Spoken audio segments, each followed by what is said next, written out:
దేవునికి స్తోత్రం. ప్రియమైన సహోదర సహోదరులకు శుభాభివందనములు. ఈరోజు దేవుని వాగ్దానము హెబ్రీయులకు రాసిన పత్రిక 11 విశ్వాసము లేకుండా దేవునికి ఇష్టడైండుట అసాధ్యము.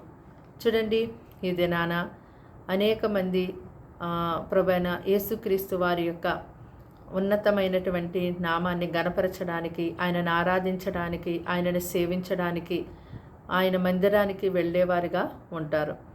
అయితే ఆయన మందిరానికి వెళ్తున్నటువంటి నీకు ఆయన యందు ఎలాంటి విశ్వాసం ఉందో, ఆయన యందు నువ్వు ఎటువంటి నమ్మిక ఉంచి ఆయనను వెంబడిస్తున్నావో నీ యొక్క విశ్వాసాన్ని దేవుడు ఎంతగానో చూస్తున్నారు, పరిశీలన చేస్తున్నారు.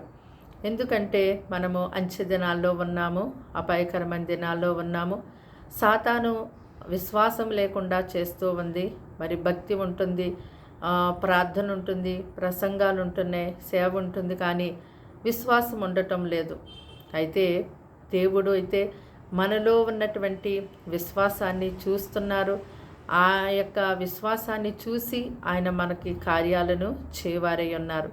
ఆయన ఎద్దకు వస్తున్నటువంటి మీరు ఆయన ఉన్నాడని నమ్మి ఆయనను వెంబడించినట్టయితే ఆయన మీకు తప్పకుండా ఫలము దయచేవారై ఉన్నారు.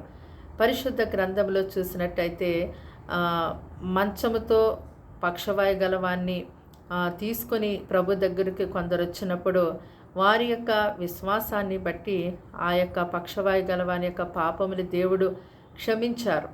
అలాగుననే శతాధిపతిలో ఉన్న విశ్వాసాన్ని చూసి దేవుడు ఎంతో ఆశ్చర్యపోయాడు. అలాగే కనాను స్త్రీలో ఉన్న విశ్వాసాన్ని చూసి దేవుడు అమ్మా నీ విశ్వాసం గొప్పది అన్నారు. అలాగే రక్తస్రావం కలిగినటువంటి స్త్రీ యొక్క విశ్వాసాన్ని చూసి నీ విశ్వాసమే నిన్ను స్వస్థపరిచింది అని ప్రభు సెలవిచ్చారు. చూడండి, నీ దినాన నీలో ఉన్నటువంటి విశ్వాసాన్ని దేవుడు చూస్తున్నారు. నీవు కలిగి ఉన్న విశ్వాసాన్ని బట్టి మాత్రమే దేవుడు నీ పట్ల కార్యాన్ని జరిగిస్తారు. ప్రార్థన. దేవానికి వందనాలు, స్తోత్రాలు, స్తుతులు తండ్రి. ఈ మాటలు వింటున్నా నీ బిడ్డల్ని మీ రక్తంతో కడగండి, ముట్టండి, బలపరచండి, దీవించండి, ఆశీర్వదించండి, ఆరోగ్యాన్ని ఇవ్వండి, శక్తినివ్వండి, బలాన్ని ఇవ్వండి. ఇదిగో తండ్రి ప్రభాని స్తోత్రములు వారి కుటుంబాన్ని ఈ దినమంతా కూడా కాచి కాపాడండి అయ్యా తండ్రి. రక్షణ లేని వారి రక్షణ ఇవ్వండి ప్రభా. మారు మనసు లేని వారికి మారు మనసు ఇవ్వండి. ముఖ్యంగా నీ యొద్దకు వస్తున్నటువంటి నీ బిడ్డలకు నీ యొద్ద గొప్ప విశ్వాసాన్ని కలిగి చేయమని ప్రార్థిస్తున్నాను.